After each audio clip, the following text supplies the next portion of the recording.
नमस्कार मंडळी, स्वागत आहे तुमचं आमच्या चॅनलमध्ये। आवाज महामुंबईचा, शोध बातमीचा, कौल मनाचा। चला तर मग आमचे चॅनल लाईक करा, शेअर करा आणि सबस्क्राइब करा। धन्यवाद। रायगड जिल्हा काँग्रेस कमिटीचे अध्यक्ष दानशूर व्यक्तिमत्व सन्माननीय महेंद्र शेठ घरत साहेब यांच्या वतीने प्रसिद्ध अशा मोरावे गावातील समुद्रामध्ये असणाऱ्या मुरबा गणपतीसाठी आज संकष्टी चतुर्थी निमित्ताने भाविकांसाठी येण्या जाण्याकरता आणखीन एक बोट देण्यात आली।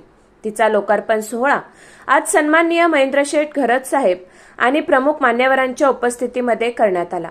भाविकांची वाढती संख्या पाहून त्यांना त्रास होऊ नये म्हणून मोरावे ग्रामस्थांच्या मागणीनंतर आणखीन एक बोट देण्यात आली। त्याबद्दल मोरावे ग्रामस्थांच्या वतीने महेंद्र शेठ घरत साहेब यांचा सत्कार करण्यात आला। आवाज महामुंबईचा चॅनेलसाठी राजेंद्र भगत, मोरावे, पनवेल।